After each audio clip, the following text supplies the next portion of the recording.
J'ai voulu commencer ce message avec une illustration et qui sera même une question. C'est pendant la semaine, on avait un atelier d'échange quelque part. Et un bien-aimé qui a pris la parole, parce qu'il est chantre, il parlait de son expérience lorsqu'il était trop jeune. Alors qu'il avait cette passion de la musique, il aimait chanter, il chantait déjà à l'église. Et à un certain moment, quelques personnes se sont présentées, c'était ses connaissances, ses amis. Et ils avaient un projet de le prendre pour aller prester dans un autre pays africain. Trop jeune qu'il était, à partir de l'école, il a pris la décision de se déplacer avec ses camarades. Quelqu'un qui était parti à l'école sans une quelconque disposition prend l'engagement de voyager. Et curieusement, toutes les démarches étaient en place. Ce petit garçon s'est déplacé pour un pays lointain, où il a fait pratiquement plus de 2 semaines pour la musique. Et après, il est rentré. Alors, ma petite question, j'aimerais la poser aux parents qui sont là. J'aimerais que 2 papas prennent la parole pour me dire. Papa, quelle serait votre attitude? Votre fils qui est parti à l'école et qui ne revient pas. Qui ne revient pas, qui est parti à un endroit inconnu. Heureusement, il n'y avait pas de kidnapping comme aujourd'hui. Alors, quel est ce papa courageux qui peut me répondre? Un papa qui peut prendre la parole? Oui, vers le fond. Est-ce qu'on peut m'aider vers le fond? Un autre papa? J'aimerais prendre 2 papas avec 2 réponses parfois différentes. Vers le fond encore. Montrez bien la main s'il vous plaît, papa. Merci pour la parole. Ok, on commence par... Allez-y, papa. Un enfant qui fait ça, non seulement que c'est de la rébellion, mais c'est manque de programme sûr. Et c'est troubler la famille, troubler tout le monde, parce qu'il a fait quelque chose d'imprévu. Et à un moment où on ne pouvait pas imaginer. Il pouvait avoir deuil dans sa famille pendant que lui, il a disparu, vous vous rendez compte. Hein? Et qu'est-ce que vous allez faire? Le punir. Merci. Ça, c'est la réaction d'un père. On m'a dit qu'il y avait une 2e main, je n'ai pas bien vu. Vers le fond. Mon frère, si vous pouvez courir rapidement. Oui, le papa est déjà debout. On va prendre la 2e réaction. Et je pense que chacun de nous a déjà une pensée. Oui, papa. Je serai très fâché. Wow. Très fâché. Nous attendons le soir, l'enfant ne revient pas. Est-ce qu'on est en paix à la maison? C'est la rébellion.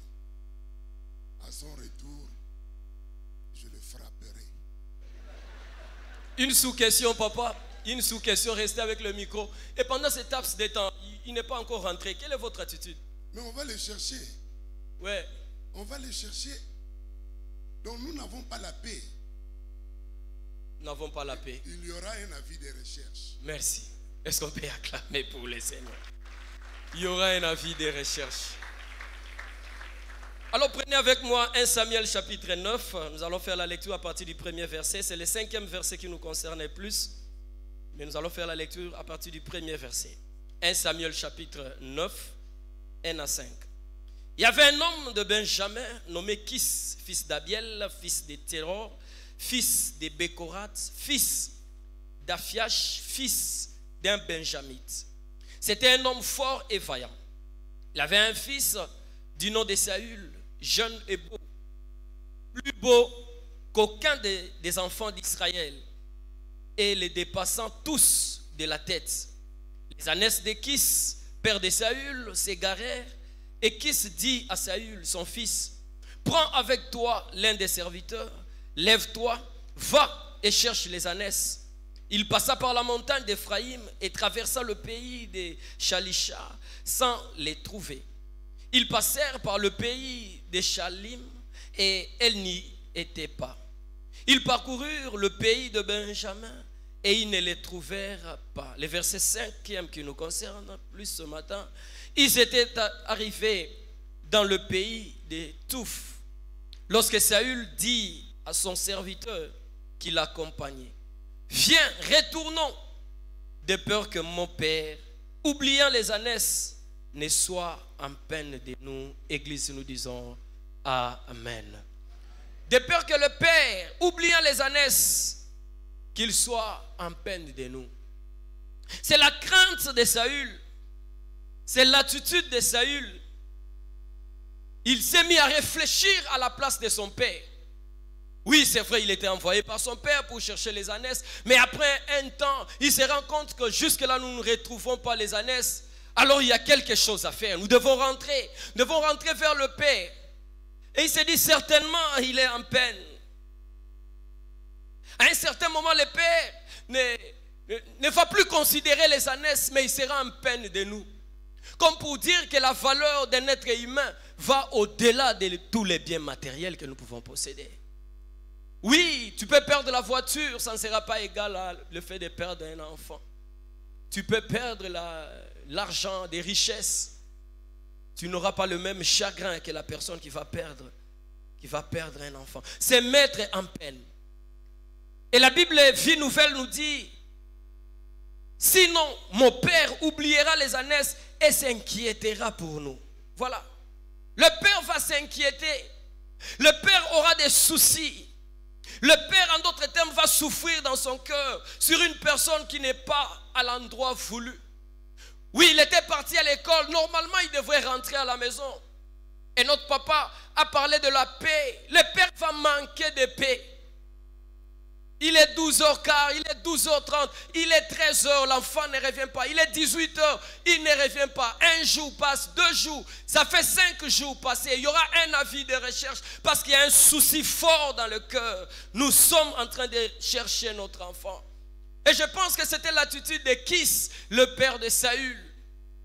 La Bible dit que c'était un monsieur vaillant, un monsieur fort.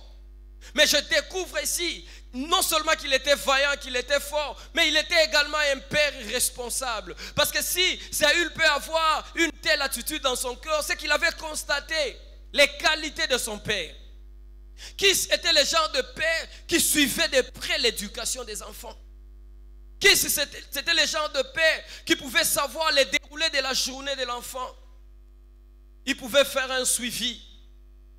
Certes, aujourd'hui, on a plusieurs parents démissionnaires.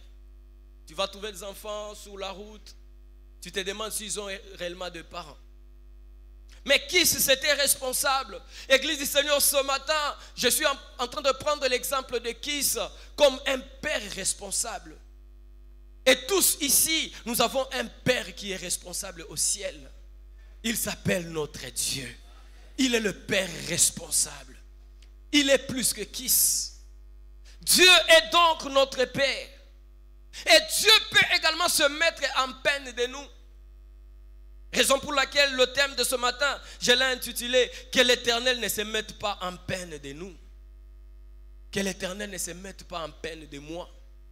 Que l'Éternel ne puisse pas souffrir à cause de moi. Que l'Éternel ne puisse pas être dérangé. Qu'il ne s'inquiète pas à cause de moi. Que l'Éternel ne se mette pas à ma recherche. Qu'il ne se mette pas à ma recherche. Un jour, il s'était inquiété de Adam et Ève. Nous connaissons l'histoire. Quand vous prenez Genèse chapitre 3, versets 9 et 10e. Mais l'Éternel Dieu appela l'homme et lui dit: où es-tu? Voilà un père responsable. J'avais l'habitude de venir ici chaque soir. On s'est rencontrés, on parlait. Mais une fois j'arrive, ils ne sont plus là. Adam, où es-tu? Où es-tu passé? Le verset 10 dit: il répondit: j'ai entendu ta voix dans le jardin et j'ai eu peur parce que je suis nu et je me suis caché. Vous voyez? Je suis nu et je me suis caché. Notre désobéissance à la voix de Dieu nous éloigne de sa face. Notre désobéissance à la parole de Dieu, à la foi de Dieu, nous écarte de sa face, nous éloigne de sa face. Ainsi, Dieu peut se mettre à notre recherche. Je prie Dieu ce matin qu'il ne soit pas en peine de quelqu'un. Je prie Dieu ce matin qu'il ne se mette pas à la recherche de quelqu'un. Que tu sois, que je sois exactement à l'endroit voulu par Dieu, au temps choisi par Dieu. Quand il fixera ses regards pour me voir, qu'il se rende compte que je suis là, je suis au poste. Jésus, un jour, s'est mis également en peine des lépreux qui étaient guéris. Luc chapitre 17, le verset 17e. La Bible dit, Jésus, prenant la parole et dit, les 10 n'ont-ils pas été guéris? Et les 9 autres, où sont-ils? Ils étaient 10. Quand il était question de la recherche de la guérison, ils étaient nombreux. Ils étaient à 10. Et curieusement, les 10 ont été guéris. Ils ont retrouvé la force, ils ont retrouvé la santé. Mais un seul est rentré pour être reconnaissant. Maintenant, Jésus se met à la recherche des autres. Où êtes-vous? Où sont les 9? C'est comme si Jésus se mettait en peine d'eux. Normalement, vous devriez être ici. En ce temps précis, votre endroit serait ici devant moi, juste pour être reconnaissant. Où êtes-vous? Et quelquefois, Église, c'est ce que nous faisons. Quand nous passons par des moments difficiles, nous prions, c'est qu'il y a une très bonne chose. Et dans nos moments de prière, nous promettons à Dieu des choses. Seigneur, quand tu vas me restaurer, je veux te servir. Seigneur, quand cette affaire va réussir, je donnerai autant dans ta maison. Seigneur, quand tu permettras à ce que j'atteigne cette ville, regarde ce que je ferai pour toi. Nous promettons à Dieu. Oui, on le fait quelquefois avec nos paroles, mais ça arrive aussi qu'on ne le fasse pas avec nos paroles, avec nos cœurs. Nous nous disons au fin fond de nous-mêmes, si ça réussit, voilà ce que je vais faire pour Dieu. S'il me guérit, je vais nettoyer l'église. Si cette affaire réussit, je donnerai autant pour BNT. Nous faisons des promesses. Ma petite question, est-ce que nous honorons cela? Est-ce que Dieu n'est pas à la recherche de quelqu'un ce matin? Est-ce que Dieu n'est pas en train de dire à quelqu'un, où es-tu? Par rapport à ce qu'il a fait pour toi, par rapport aux vœux, aux engagements que tu as pris dans ton cœur, est-ce qu'il n'est pas à ta recherche? Es-tu à l'endroit voulu par Dieu? Es-tu en train de faire exactement ce qu'il voulait que tu fasses? Lorsqu'il passe par nous, notre Dieu, lorsqu'il nous relève, lorsqu'il intervient dans nos vies, il s'attend à ce que nous soyons une bénédiction pour les autres et pour son œuvre. Église, Dieu ne fait rien pour rien dans nos vies. À chaque fois qu'il nous visite, à chaque fois qu'il nous fait sortir des situations compliquées, difficiles, il nous accorde une guérison, une promotion. J'ai beaucoup aimé l'action de grâce qui est passée par ici. Ce n'est pas en vain. Dieu fait toutes choses pour un but dans nos vies. Il fait tout pour un but. Un jour, il a dit à Pierre, je paraphrase, Pierre, tel que tu es là, tu ne serais pas ce que tu es. Tu devrais être détruit depuis longtemps. Mais j'ai prié pour toi.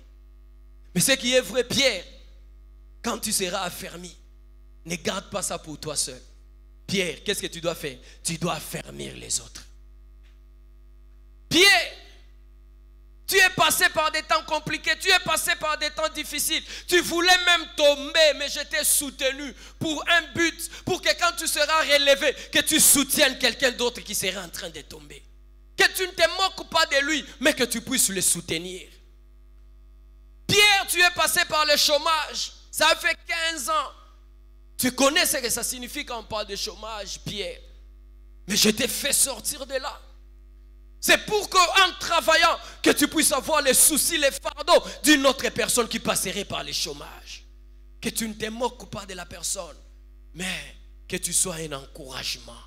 Que tu dises à quelqu'un, je suis passé par le même chemin, mais ce qui est vrai, au ciel, il y a un Dieu qui sait nous visiter. Nos expériences doivent servir de modèles, d'exemples pour élever d'autres vies. Que tu ne te moques pas de la personne qui n'a qu'une seule chemise aujourd'hui, mais que tu sois un modèle pour dire à quelqu'un, je suis passé par ce chemin. Un frère m'a montré la photo, ça doit être la Codrage 2016 ou 2014. J'étais là avec les rois. Il m'a montré. Voilà, c'est que tu étais. J'ai dit, frère, envoie-moi la photo. Moi-même, j'aimerais, waouh, c'est que j'étais. J'aimerais encore voir cette photo.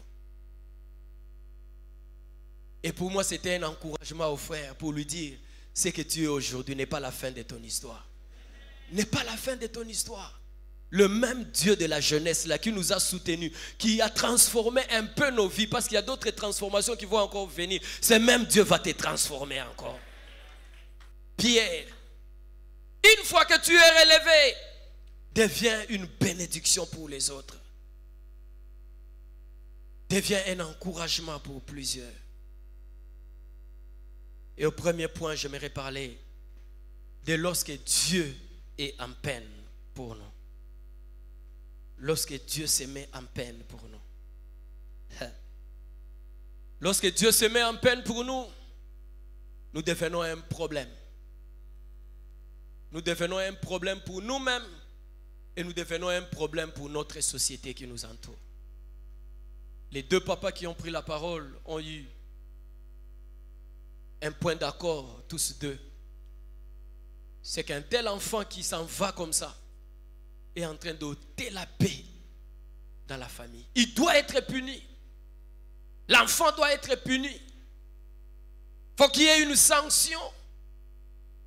Église du Seigneur, lorsque Dieu est en peine de nous, nous ne sommes pas dans une position de bénédiction, mais nous devenons un problème. Un problème pour nous-mêmes, un problème pour notre famille, un problème pour notre entourage, un problème pour notre église. Ma prière, c'est que tu ne sois pas un problème, mais que tu sois une bénédiction pour ton entourage.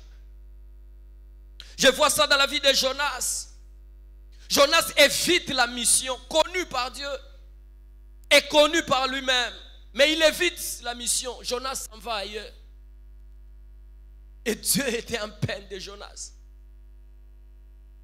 Jonas, tu connaissais l'endroit. Mais Jonas avait un plan B dans son cœur. Il ne voulait pas faire la mission de Dieu.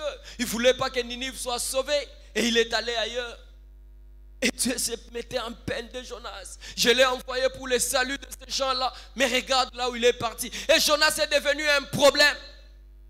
Un problème pour tous ceux qui voyageaient. Nous connaissons l'histoire. Comme résolution, on devait même le jeter, se débarrasser de lui pour qu'il y ait le calme. Je prie Dieu que tu ne sois pas débarrassé de ta famille.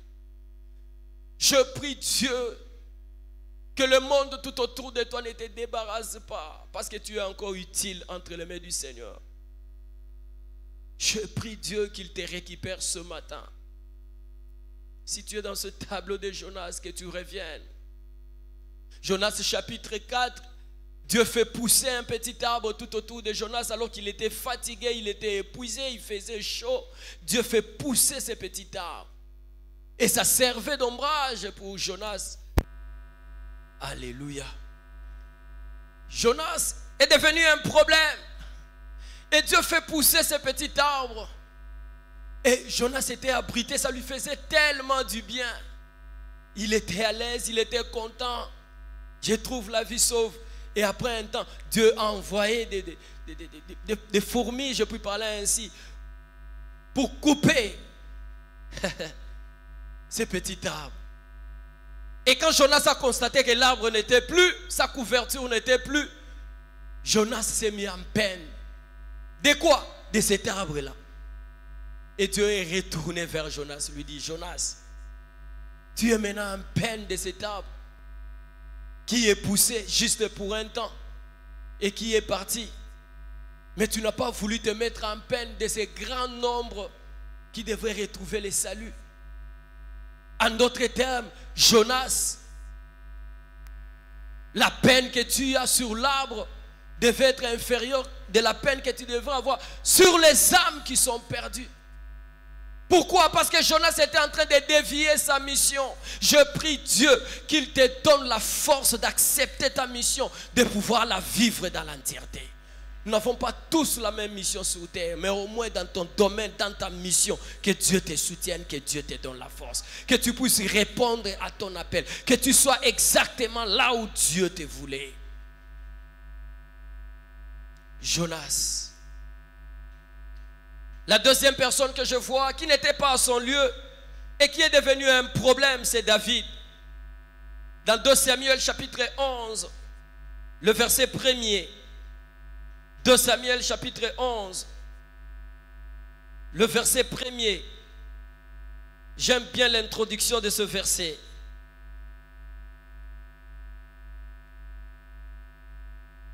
La Bible dit, l'année suivante, au temps où les rois se mettaient en campagne, David envoya Joab avec ses serviteurs et tout Israël pour détruire les fils d'Ammon et pour assiéger Rabat. Mais David resta à Jérusalem. Voilà, ce n'est pas en introduction, c'est vers la fin. La Bible dit, mais David resta à Jérusalem. Quand il y avait d'autres éditions de bataille, David sortait avec son armée. David contribuait à la réussite. David contribuait à la victoire. Mais cette fois-là, la Bible dit, mais David a choisi de rester. Il est resté à Jérusalem. Et quand il reste à Jérusalem, c'est Joab avec l'armée qui va combattre. Mais pendant ces quelques minutes, ces quelques temps où il est resté à Jérusalem, il y a un dégât qui se commet. David va prendre la femme de Uri. David va aller avec la femme d'autrui. David va pécher. Et David devient un problème, nous connaissons l'histoire.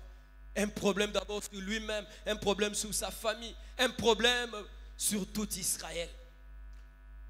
La base, c'est qu'il n'a pas choisi de partir avec l'armée, mais il est resté à Jérusalem. Je prie Dieu, quand ça sera pour toi le temps de partir, que tu ne restes pas à Jérusalem.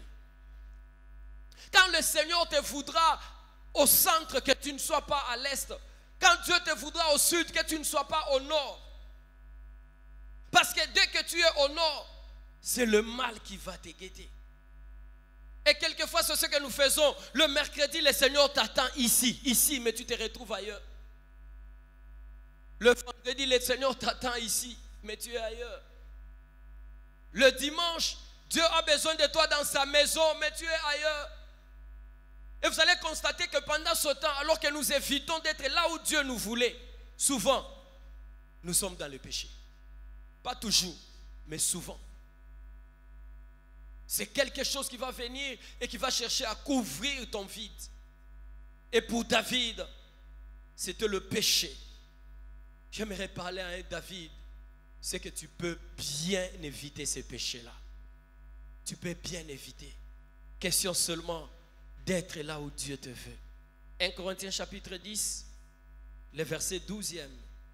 Que celui qui est debout prenne garde de tomber.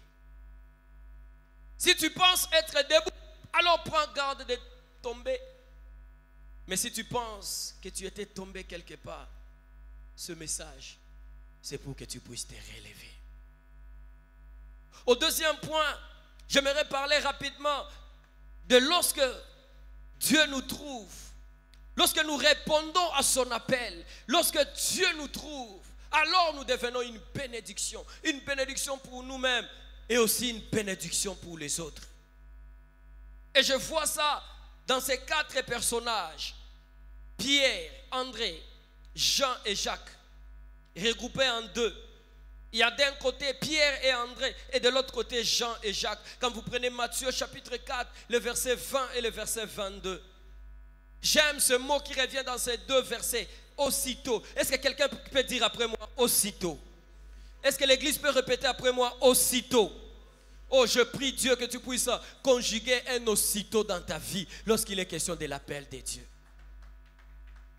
Aussitôt. Ils étaient pécheurs. La Bible dit quand Jésus les appelait, aussitôt, ils laissèrent le filet et ils le suivirent. Quelle manière de répondre à l'appel de Dieu. Aussitôt, ils ont laissé le filet Ils n'ont pas cherché le prix du filet. Ils n'ont pas cherché l'importance du filet. Mais lorsqu'il y avait l'appel de Dieu, aussitôt, ils ont laissé le filet. Et pour Jean et Jacques, c'est encore plus grave. La Bible dit, il les appela et aussitôt, ils laissèrent la barque et leur père. Et ils suivirent Jésus. Ils ont laissé la barque, ils ont laissé leur père. Et ils se sont mis à suivre Jésus. Et aujourd'hui, nous pouvons parler de Pierre, nous pouvons parler d'André, nous pouvons parler de Jean, nous pouvons parler de Jacques. J'ai pris qu'un jour on parle de toi. J'ai pris qu'un jour ta nation parle de toi. Parce que Dieu est passé par toi et aussi tu as reconnu la voix de Dieu et tu as donné une réponse positive. L'obéissance à Dieu est et sera toujours une source de bonheur pour nous et pour les autres. Quand nous obéissons à la voix de Dieu, quand nous saisissons ce qu'il nous dit, quand nous comprenons sa voix, quand nous sommes prêts à abandonner d'autres choses, à abandonner notre barque, à abandonner, et nous nous mettons à suivre Jésus, nous devenons une bénédiction pour nous-mêmes et pour les autres. Pour conclure, j'aimerais dire à l'Église que l'Éternel ne soit pas en peine de vous. Si l'Éternel est en peine de vous, ça ne sera pas une bénédiction pour vous. Mais une fois que tu réponds à l'appel de Dieu, non seulement qu'il sera dans la joie, tu seras béni et ce qui est à toi sera également béni. Ceux qui sont tout autour de toi seront également bénis. Si nous pouvons incliner nos têtes dans la prière.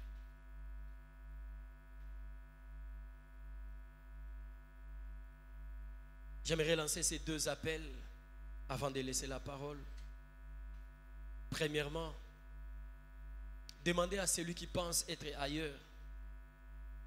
Demandez à celui qui s'est dit, Dieu certainement doit être en peine de moi. Dans ce que je fais, Dieu n'est pas. Il doit être certainement en peine de moi. Et tu t'es dit, tu as besoin de la prière. J'aimerais juste te demander de te lever plutôt. Nous allons prier pour vous. Nous allons prier avec vous. Tu t'es dit, je ne veux pas être un problème, ni pour moi, ni pour mon entourage. J'ai besoin de Dieu. Tu vas juste te lever. On va prier pour vous. On va prier avec vous. Nous avons tous nos yeux fermés, Église.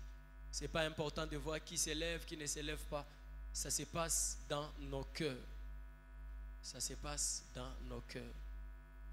Que Dieu ne soit pas en peine de moi. Que Dieu ne soit pas en peine de moi. Que Dieu ne soit pas en peine de nous. Tu t'es dit, j'ai besoin de la prière. J'ai besoin de la prière. Vous allez faire cette prière après moi. Vous tous qui êtes debout. Dites après moi, Seigneur Jésus-Christ, j'ai écouté ta voix ce matin et je viens devant toi. Je te demande pardon pour toutes les fois où je me suis retrouvé ailleurs, en dehors du cadre où tu me voulais. S'il te plaît, Seigneur, exerce ta miséricorde sur moi. Que tu me reprennes ce matin. Que tu me replaces à l'endroit voulu par toi. S'il te plaît, Seigneur, fais de moi une bénédiction. Pour moi, pour ma maison et pour ma société. Et là où il y avait un problème du péché, je t'en supplie, Seigneur, que tu me pardonnes, que tu me sanctifies. Oui, donne-moi de marcher comme vainqueur et que ta grâce soit sur moi.